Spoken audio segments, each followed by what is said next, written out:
Now it's testing time. Question number 1 is according to Maslow need hierarchical theory, esteem need are which type of need?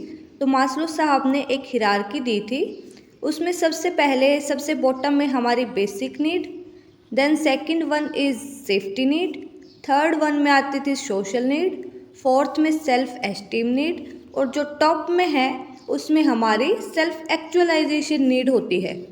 Question ये है कि जो esteem need है वो किस type की नीड है, तो वो हमारी सोशल नीड है। Question number second is hunger is which type of motive. ठीक है जी, एक्सट्रिंसिक, एक्वायर्ड, इंट्रिंसिक और सोशल। तो जो हंगर है वो एक्सट्रिंसिक मोटिव होता है। Third is you help other to get praise. This is an example of, ये एग्जाम्पल है इंट्रिंसिक मोटिवेशन का, एक्सट्रिंसिक मोटिवेशन का, इनेट मोटिवेशन का और एक्वायर्ड मोटिवेशन का। तो ये हमारा एग्जाम्पल है एक्सट्रिंसिक मोटिवेशन का। Motivation derived from the Latin word. कौन से वर्ड से, लैटिन वर्ड के कौन से वर्ड से डिराइव हुआ है? Option A is move, option B is movere, option C is motive, option D is mover. तो मूवर से ड्राइव हुआ है। क्वेश्चन नंबर 5 इज जो हमारे अनलर्न नीड हैं वो किस टाइप की नीड होती हैं? Option A is primary need, option B is secondary need, option C is general need, option D is psychological need. तो वो हमारी होती हैं प्राइमरी नीड। प्राइमरी नीड में हमारी फिजियोलॉजिकल नीड आती हैं जैसे कि भूख, प्यास etcetera. Question number 6 is motivation cycle means एक पर्सन कैसे मोटिवेट होता है? ऑप्शन ए इज सबसे पहले नीड अराइज होती है, देन फिर डिराइव, फिर अराउजल, फिर गोल डायरेक्टेड बिहेवियर, फिर अचीवमेंट, फिर reduction of arousal. Option B is need, then फिर टेंशन अराइज होती है, फिर वो टेंशन के अकॉर्डिंग गोल डायरेक्टेड बिहेवियर करता है, देन फिर गोल फुलफिल होता है, देन फिर satisfaction. Option C is need, derive, incentive और goal. Option D is all of the above. तो ये सभी की सभी साइकिल मोटिवेशन की साइकिल को रिप्रेजेंट करती है। तो आंसर होगा डी। सबसे पहले मोटिवेशन में कोई नीड अराइज होती है, ठीक है जी। जैसे कि मुझे ये लगता है कि मुझे एक बेस्ट टीचर बनना है, ठीक है, ये मेरी नीड है। इसके बाद मुझे टेंशन होगी, उसके बाद मैं क्या करूँगी, अपनी नीड को सेटिस्फाई करने के लिए एक बिहेवियर करूँगी कि मुझे कौन सी बुक रीड आउट करनी है जिससे मैं अपना एग्ज़ाम जो है क्लियर कर सकूँ। उसके बाद मेरा एग्ज़ाम क्लियर होगा, मीन्स मुझे अचीवमेंट मिलेगी। उसके बाद मेरी टेंशन कम होगी, मीन्स मुझे सेटिस्फैक्शन मिलेगा। इसके साथ ही साथ जो है फिर से दूसरी कोई नीड अराइज हो जाएगी। तो मोटिवेशन एक कॉन्टिन्यूस प्रोसेस है और यही इसकी साइकिल होती है जो चलती रहती है। Question number 7 is two factor theory given by. Two factor theory किन्होंने दी थी? A is McClelland, B is Frederick Herzberg, C is McGregor, D is Victor Vroom. तो टू फैक्टर थ्योरी जिसे हम हाइजीन और मोटिवेशन फैक्टर थ्योरी भी बोलते हैं, वो हमारे फ्रेडरिक हर्ट्जबर्ग साहब ने दी थी। Question number 8 is ERG means in motivation theory.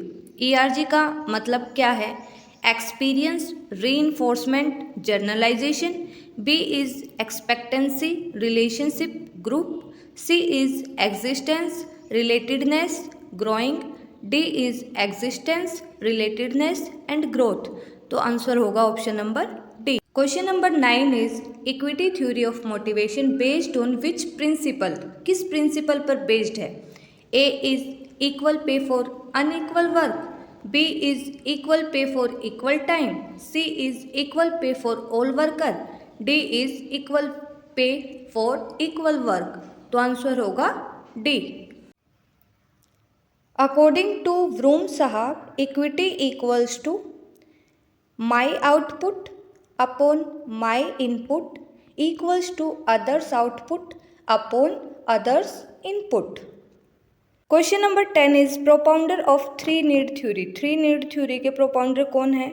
A is David McClelland and Atkinson, B is Douglas McGregor, C is Frederick Herzberg, D is Abraham Maslow.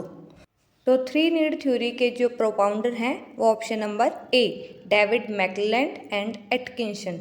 Three need हमारी कौन कौन सी थी? Need for power, need for affiliation and need of achievement. Question number 11 is which one is the highest need in Maslow hierarchy? First one is esteem need, second is belongingness need, C is safety need, D is self actualisation need. तो Maslow के pyramid में सबसे top में self actualisation need मिलती है जो कि सबसे लास्ट में फुलफिल की जाती है। Question number 12 is other name of maintenance factor given in Frederick Herzberg theory. Frederick Herzberg के अकॉर्डिंग जो मेंटेनेंस फैक्टर है उसको अदर किस नाम से जाना जाता है? फ्रेडरिक हर्ट्जबर्ग के अकॉर्डिंग जो टू टाइप के फैक्टर हैं वो हैं hygiene factor, second one is motivation जो फैक्टर है वो। हाइजीन फैक्टर वो फैक्टर होते हैं जिनकी प्रेजेंस किसी भी एम्प्लॉय को ज़्यादा काम करने के लिए मोटिवेट नहीं करती, लेकिन अगर इनकी एब्सेंस हो जाए तो वो एम्प्लॉय को डिसमोटिवेट ज़रूर करती है।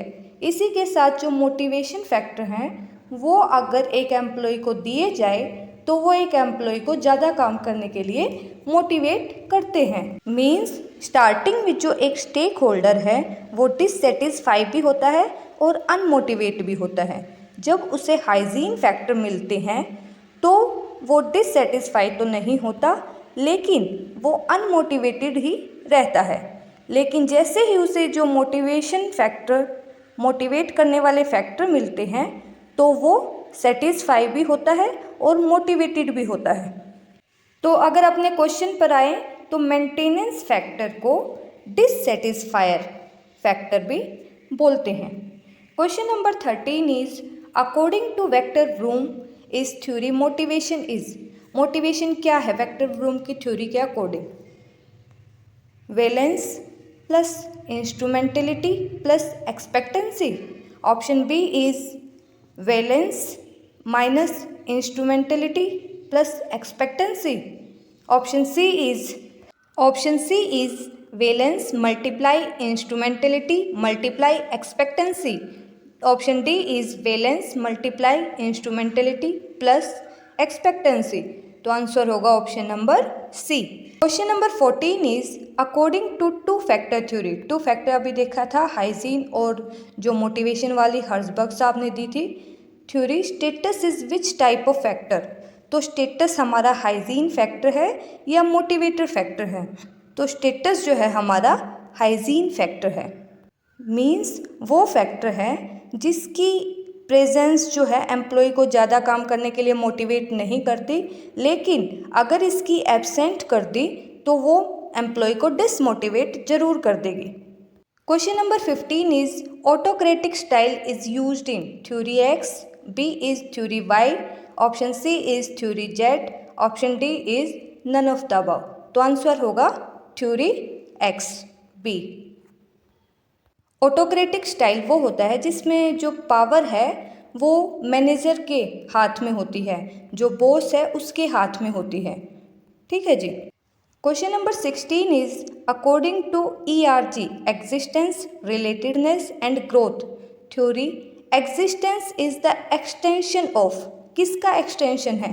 Option A is social plus esteem need, option B is physiological plus security need, option C is self esteem plus self actualisation need, option D is social plus safety need. जो ERG theory है वो Maslow की need hierarchy theory और Herzberg की two factor theory का extension है। तो जो ERG थ्योरी का एग्जिस्टेंस पॉइंट है वो फिजियोलॉजिकल प्लस सिक्योरिटी नीड का एक्सटेंशन है। Question number 17 is according to three need theory. ठीक है, effective manager has. Effective manager किसे बोला जाएगा? Option A is high on achievement and high on power, option B is high on achievement and affiliation. Option C is low in affiliation and high in power. Option D is A and C both. Option E is A and B both. तो जो मैक्लेलैंड की need theory है उसके according जो affective manager है वो माना जाएगा जो हाई होगा इन अचीवमेंट एंड पावर में और लो होगा इन एफिलिएशन में। मीन्स ऑप्शन नंबर डी हमारा राइट आंसर होगा। Question number 18 is according to Maslow is hierarchy need for self preservation is related to. जो सेल्फ प्रिजर्वेशन की नीड है वो किससे रिलेटेड है? A is social need, B is safety need, C is self actualisation need, D is esteem need. तो answer होगा B safety need. Question number 19 is according to two-factor theory given by Herzberg, hygiene factor is related to Maslow is which type of needs? Option A is self-actualization need, option B is self-esteem need, option C is safety need, option D is none of the above। तो answer होगा option C safety need. तो Maslow की hierarchy पहले भी देखी है। सबसे नीचे आती है हमारी बेसिक नीड, उसके बाद आती है सेफ्टी नीड, उसके बाद आती है हमारी social need, then esteem need and फिर सेल्फ एक्चुअलाइजेशन नीड। तो जो हर्जबर्ग के अकॉर्डिंग बेसिक नीड और सिक्योरिटी नीड और हाफ सोशल नीड ये हमारे आते हैं हाइजीन फैक्टर में। इसके बाद half social need plus esteem need plus self actualisation need ये हमारे होते हैं motivator factor. Question number 20 is which one is not the feature of motivation. Motivation का फीचर नहीं है। Option A is motivation related to satisfaction, ये तो है। Option B is motivation is a goal directed behaviour, ये भी ठीक है। जब तक हमारे पास गोल नहीं होगा तो हम मोटिवेट कैसे होंगे। Option C is person motivate in part, option D is motivate is a dynamic process, जी ये भी ठीक है। लेकिन जो ऑप्शन नंबर सी है कि पर्सन मोटिवेट होता है पार्ट में, ये गलत है। एक पर्सन जो है कंप्लीटली मोटिवेट होता है, वो पार्ट में मोटिवेट नहीं होगा। तो आंसर होगा option number C. Question number 21 is empathy is a. Option A is understanding someone else's emotion but from your own perspective. Option B is the ability to understand and share the feeling of someone else. Option C is lack of interest. Option D is the feeling for being sorry for someone. तो answer होगा option number B. यहाँ दो term है empathy और sympathy. Empathy means किसी दूसरे की feeling को उसी के अकॉर्डिंग समझना।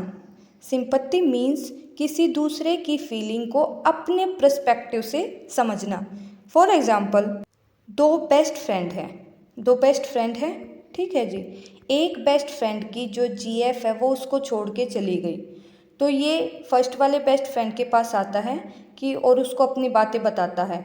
अब तक उसे इसकी सिचुएशन के बारे में पता नहीं है कि कैसे ये फील कर रहा है, लेकिन फिर भी वो बताता है कि कोई नहीं, चलता रहता है, आप अपने आप को संभालें, ठीक है। जैसे ही थोड़े दिनों के बाद ये जो फर्स्ट बेस्ट फ्रेंड था इसके भी जो है जीएफ इसको छोड़ के चली जाती है और ये सेकंड वाले के पास जाता है और अपनी सिचुएशन बताता है। साथ तो ये घटना पहले ही घट चुकी है, तो ये इसकी सिचुएशन को बिल्कुल अच्छे से समझता है और इसके साथ जो है अपनी बातें शेयर करता है और इसको समझाता है।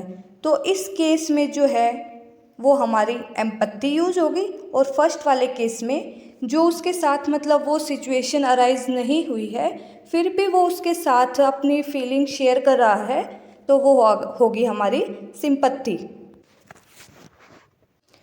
Question number 22 is an individual with the internal locus of control believe that they are in.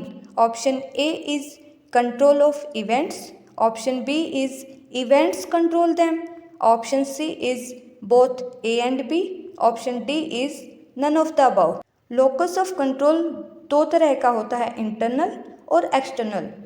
जो व्यक्ति जो है इंटरनल लोकस ऑफ कंट्रोल में बिलीव करते हैं वो ये मानते हैं कि जो भी ये एग्ज़ाम हुआ है या कोई भी सिचुएशन अराइज हुई है वो उसकी वजह से हुई है, जबकि एक्सटर्नल लोकस ऑफ कंट्रोल वाले पर्सन ये मानते हैं कि इन सब में लक का हाथ है।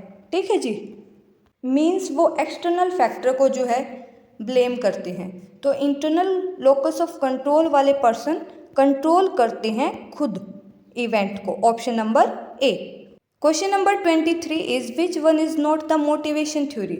Option A is two factor theory, ये तो है फ्रेडरिक हर्जबर्ग साहब ने दी है। Option B is three need theory, ये भी है मैक्लेलैंड साहब ने दी है। थर्ड इज इक्विटी थ्योरी, ये भी है विक्टर ब्रूम साहब ने दी है। Option D is great man theory, ये हमारी लीडरशिप थ्योरी है। तो ऑप्शन नंबर डी हमारा राइट आंसर होगा।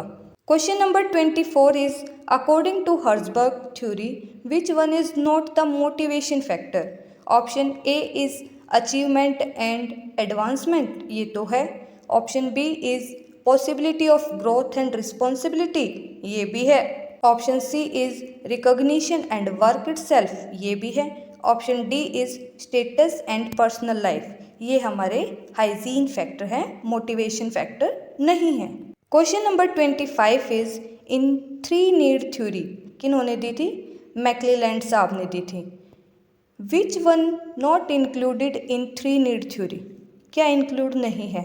Option A is need of power, include है। Option C is need of achievement, ये भी इंक्लूड है। Option D is need of affiliation, ये भी इंक्लूड है। Option B need of growth, ये इंक्लूड नहीं है। Question number 26 is scalar chain principle given by, जो हेनरी फ्योल के 14 प्रिंसिपल थे उनमें एक था स्किलर चेन, वो रिलेटेड है to which theory of motivation, कौन सी थ्योरी से रिलेटेड है? Option A is theory Z, option B is ERG theory, option C is theory X, option D is theory. Scalar chain में जो है क्या होता है, जो ऑर्डर है वो ऊपर से नीचे एक चेन में चलता है, और जो हमारे कोई भी प्रॉब्लम है वो नीचे से ऊपर एक लाइन में चलती है। तो ऐसा हमें किस थ्योरी में देखने को मिलता है? Theory x. Question number 27 is strong bond आएगा यहाँ, सॉरी बॉन्ड बिटवीन किसके बीच? मैनेजर और एम्प्लॉयज़ के बीच। Is one of the feature of which motivation theory, कौन सी मोटिवेशन थ्योरी का एक फीचर है? Option A is two factor theory, option B is theory X, option C is theory Z, option D is theory Y. ये हमारा option D भी हो सकता है, बट अगर बेस्ट ऑप्शन की बात करें तो option number C theory Z, जो कि विलियम ओची साहब ने दी थी। क्वेश्चन नंबर 28 इज जो मैकग्रेगर की थ्योरी है मोटिवेशन की, वो किस पर बेस्ड है? Option A is certain assumption related to human nature, ये भी है। Option B is generalisation of human behaviour, ये भी ठीक है। Option C is hypothesis relating to human behaviour, ये भी ठीक है। तो आंसर होगा option number D, all of the. Question number 29 is which one is not the hygiene factor according to two factor theory of motivation. Hygiene factor नहीं है। A is salary, hygiene factor है। B is technical supervision, ये भी है। Option C is company policy, ये भी है।